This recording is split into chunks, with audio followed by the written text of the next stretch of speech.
आप सभी को जय मसीह की। आज का वचन है 1 कुरिन्थियों की पुस्तक चैप्टर 5 का वचन 7। पुराना खमीर निकाल कर अपने आप को शुद्ध करो कि नया गूथा हुआ आटा बन जाओ, ताकि तुम अखमीरी हो, क्योंकि हमारा भी फसह जो मसीह है बलिदान हुआ है। आमीन। संत पौल ने बहुत सारे पत्र लिखे हैं। जो पौल पहले साउल था, और जब परमेश्वर का यीशु का दर्शन उसे हुआ, वो अंधा हो गया। और जब उसे आंखें मिली और जब उसने यीशु को जाना, क्योंकि यीशु ने उसे बादलों में से कहा कि सोल सोल तू मुझे क्यों सताता है। उसने कभी ये ना कहा कि तू मेरे लोगों को क्यों सताता है, पर उसने ये कहा कि तू मुझे क्यों सताता है। भाइयों बहनों, जब उसने यीशु को जाना तो संसार की सारी चीज़ें उसने त्याग दी और उसी के पीछे लग गया।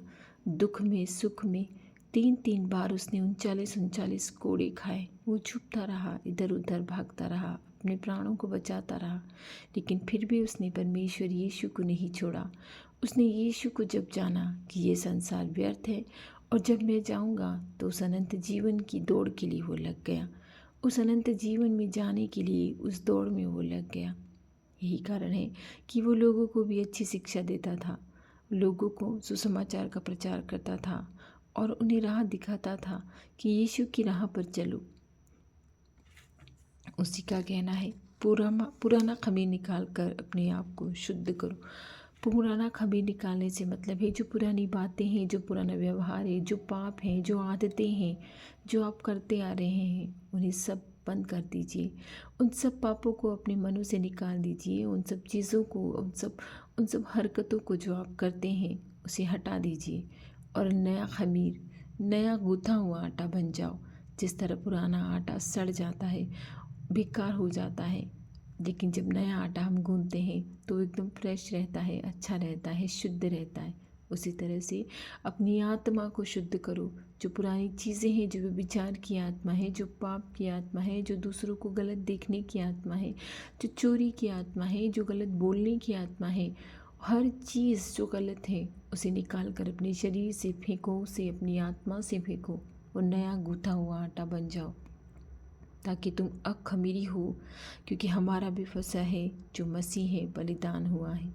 फसह का पर्व आप जानते हैं, परमेश्वर इस धरती पर 33 साल तक रहे थे। यीशु 33 साल तक इस दुनिया में रहे थे। 30 साल तक वो बड़े का काम करते रहे और 3 साल उन्होंने सुसमाचार का प्रचार किया। और इन 3 सालों में या इन 33 सालों में कभी कहीं आपने बाइबल में कहीं भी ये वचन पढ़ा हो कि यीशु ने अपना जन्मदिन मनाया हो, या उसके चेलों ने उसका जन्मदिन मनाया हो, या उनकी माँ जो बनी थी इस धरती पर, मरियम ने कभी उनका जन्मदिन मनाया हो? नहीं। लेकिन उन्होंने फसह का पर्व मनाया और बड़ी लालसा, उन्हें फसह का पर्व मनाने में भी बड़ी लालसा थी। वो कहते हैं, मुझे कितनी लालसा थी कि मैं तुम्हारे साथ ये फसह मनाऊं, क्योंकि ये फसह उस समय मनाया गया था जब मूसा मिस्र देश से इजरायलियों को बाहर निकाल के लाया था। उस समय ये फसह का पर्व मनाया था और यहोवा परमेश्वर ने कहा था कि तुम ये फसह का पर्व मनाना, ताकि ये पीढ़ियों पीढ़ियों तक ये नियम तुम्हारे बच्चों के लिए यहोवा और मेरे बीच में एक वाचा ठहरे। और जब यीशु इस दुनिया में आया तो उसने कहा है, मैं व्यवस्था को पूरा करने आया हूँ, उसे लोप करने नहीं आया हूँ। जो व्यवस्था, जो पुराना नियम चला आ रहा था, वो छाया थी और यीशु सच्चाई था। इसीलिए उसने फसह का पर्व मनाया। फसह का पर्व हमें भी मनाना चाहिए। हम क्या करते हैं? क्रिसमस मनाते हैं, जो बाइबल में लिखा ही नहीं है। शायद अपनी ही मर्ज़ी से हम ये सब कुछ मनाते हैं। सच्चाई है, ये लोग सुनना नहीं चाहते हैं। अगर हम लोगों को कहें कि क्रिसमस कहाँ लिखा है तो वो सुनना ही नहीं चाहते हैं। वो बोलते हैं कि ये तो बाइबल में लिखा है। नहीं लिखा है, बाइबल में कहीं नहीं लिखा है। उसने फसह मनाया, अपना जन्मदिन नहीं मनाया। उसने कहा है, मेरा मांस और मेरा लहू तुम जब तक न पियोगे, जब तक न खाओगे, अनंत जीवन तुम्हारे लिए नहीं है। हमें फसह मनाना है। फसह मना कर उसके मांस और लहू में हमें भागीदारी बनना है, हमें उसकी योग्य बनना है, परमेश्वर की योग्य बनना है। इसलिए पुराना खमीर, पुरानी चीज़ें, पुरानी आदतें, पुरानी बातें, ये सब निकाल के बाहर फेंकिए। अपने शरीर को शुद्ध कीजिए, नया कीजिए। और अगर आप इस काम में लगेंगे तो परमेश्वर आपकी सहायता अवश्य करेंगे। हे भले परमेश्वर, हे मेरे यीशु, हे मेरे मसीहा, तूने कितनी ही दुख भोगा है हमारे लिए, कितने कितनी प्राणों का तूने बलिदान दिया है हमारे लिए, कितनी बुरी तरह से तू घायल किया गया परमेश्वर, तुझ पे थूका गया, तुझे कांटों का मुकुट पहनाया गया, तू दर्द से कितना कराया होगा, कितना चिल्लाया होगा, कितनी पीड़ा तूने भोगी होगी हमारे लिए। इस मानव शरीर में तू आया था परमेश्वर, हमारे लिए कितना शून्य तूने अपने आप को कर दिया। तू मनुष्य बनकर इस दुनिया में आया ताकि मनुष्य तेरी सुने, मगर इन मनुष्यों ने भी तुझे क्रूस पर चटका दिया। और तूने जो होना था, जो यशायाह की पुस्तक 54 में लिखा है कि तू हमारे लिए बलिदान होना था, और तू बलिदान हो गया, क्योंकि बलिदान के बिना पापों की क्षमा नहीं। हम मनुष्य तेरे बलिदान को भी न समझने पाए परमेश्वर, तेरे बलिदान को भी न समझने पाए।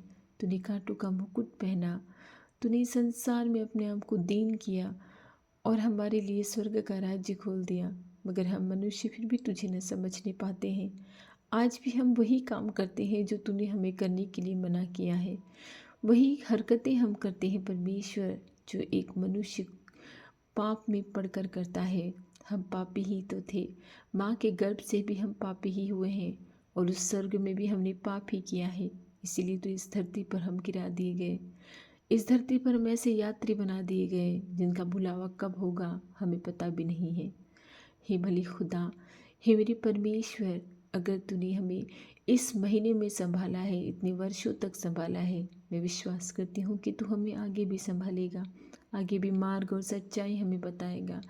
उस सच्चाई के मार्ग पर हमें ले चलेगा जिसे हम नहीं जानते हैं, उस अनंत जीवन के मार्ग पर तू हमें ले चलेगा जिसे हम नहीं जानते हैं, जो मनुष्य के चित्त में न चढ़ी है। हे मेरे परमेश्वर, हे मेरे मसीहा, मैं सभी